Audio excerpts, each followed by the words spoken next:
Olá, caros espectadores. Nesse vídeo eu gostaria de tecer alguns comentários a respeito de Adélio Bispo, o homem que esfaqueou Jair Bolsonaro. Vendo um trecho da audiência de custódia dele, eu percebi alguns padrões que já haviam sido descritos por Theodore Dalrymple, um psiquiatra britânico que escreveu o livro A Vida na Sarjeta. E nesse livro, Dalrymple conta a história, de suas conversas que ele teve com certos prisioneiros no Reino Unido. E diz que uma das coisas que mais chamava a atenção era que eles usavam muito a voz passiva e tendiam a se vitimizar. E um dos casos que ele conta é de um sujeito que matou uma mulher e quando ele estava descrevendo esse fato, disse simplesmente que a faca entrou.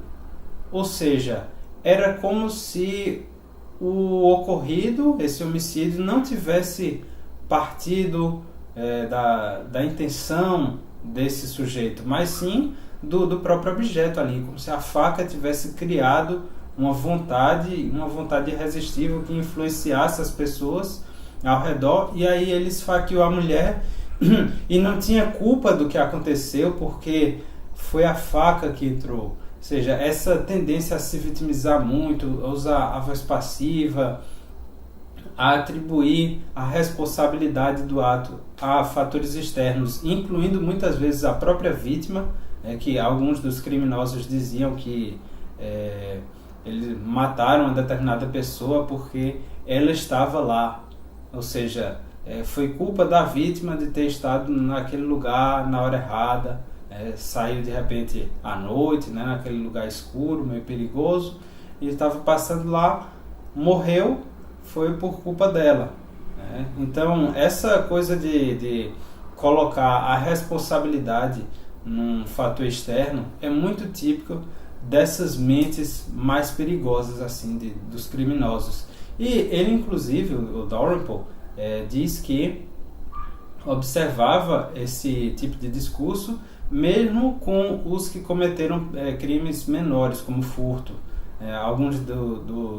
Tinha um ladrão de igreja lá que disse que a culpa de ele ter roubado as igrejas era justamente o fato de que elas não eram muito bem guarnecidas. Então, como era fácil de arrombá-las e fácil de roubar o que estava lá dentro, ele não tinha culpa. O problema foi deles que não se protegeram de forma correta, fizeram com que o roubo fosse muito fácil, e aí ele acabou desenvolvendo uma compulsão por roubar e tinha que fazer aquilo várias e várias vezes. Tinha se tornado um vício mesmo nesse caso, mas a culpa não era dele, era de sempre uma causa exterior. Então, analisando um trechinho aí do discurso de Adélio Bispo na audiência de custódia, nós podemos notar esse mesmo tipo de comportamento. Veja só. Digamos assim, não saberia nem expressar, mas o fato ocorreu, entendeu?